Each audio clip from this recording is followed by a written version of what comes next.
Hey guys, welcome back to Tactical Ashigurami TV. What's up? Today's CQB Tactics video is going to be on help.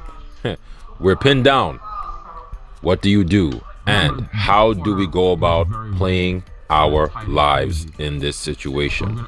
Now, oftentimes we find ourselves in this predicament, right? Where we have to adjust. We have to make adjustments. But many a time we're playing against really highly skilled guys. Everyone is capable, right?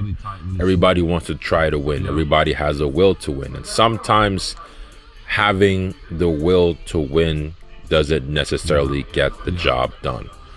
And you find yourselves in situations where, right, you're pretty much being pinned down in these very tight CQB situations. So from our recent game in Osaka, where we're playing very tight CQB and we're trying to utilize these corners and these angles, in a lot of situations, especially in no respawn games, this changes everything dramatically. I know I've mentioned this a lot, but I want you guys to take this into consideration, right? We are not playing in any situation where you're gonna see big open spaces like American fields or any other foreign fields. Usually in Japan, when you're playing very tight CQB, the size, the rooms that you're playing in would almost be the size of maybe like an apartment basement or something in New York. Like something, imagine playing in an area that's really tight, and the only thing that you need to do is to get hit once, and then you're literally out of the game. And that's usually how it works. So in these scenarios, what me and Paul are trying to do is we're trying to navigate our way through to the other side, right? In both scenarios, where usually we're playing with guys that we don't know. And oftentimes you're going to be playing with guys that you don't know. But what are the things that you can do to overcome this? Communication usually is one that calls to mind. However, you have to remember, calling out positions sometimes can be very dangerous too. But you also have to remember that playing your life is the most important thing you can do in these scenarios. Now, this really does suck a lot, because what you do have in a lot of instances is very boring, very stagnant gameplay, where you find yourselves oftentimes in a deadlock situation, a stalemate situation, where they're hesitant, you're hesitant.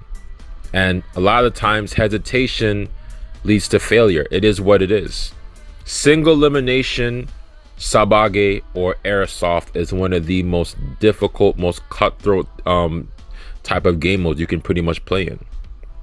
It's a single hit rule set. So how we go about our play style initially is the most important thing. Now, at first we thought that we did have some answers to the equation playing in that tight space. Shotguns did seem to work at first, and then when we kind of narrowed it down, working room to room, we had to use a pistol. Now, as you've seen a lot of videos, a lot of CQB videos that have been produced by a lot of airsofters alike, right? Pistols usually are very useful for plying in these very tight corners, right? Because it's very easy to maneuver in those kind of situations.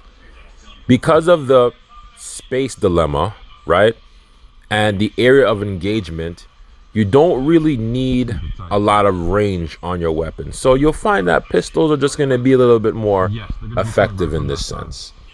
Now, feel free to produce any comments that or any concerns that you guys are thinking about, or pretty much any thoughts that you have, any recommendations based on what you understand and based on your experiences in which you feel we could have done something better in these moments, right?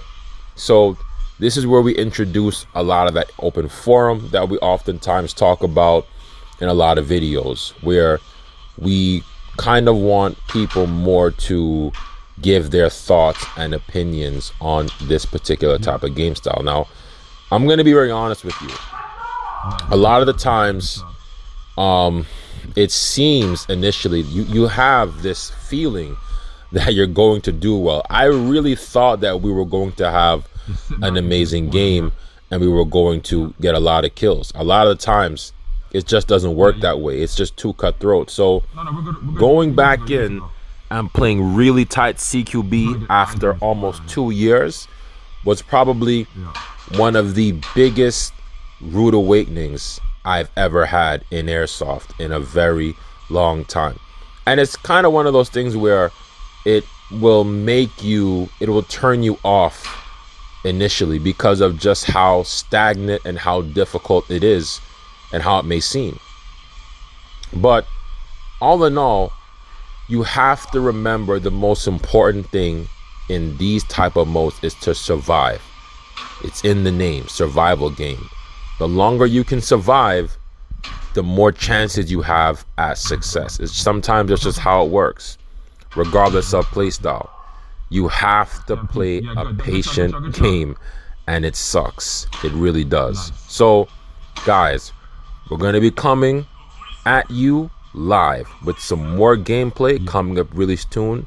So stay tuned for that, and it's going to be going down. This is Talk Ashigurami TV coming at you with the Osaka gameplay. Take care, guys. See you soon. Love you guys. Take care.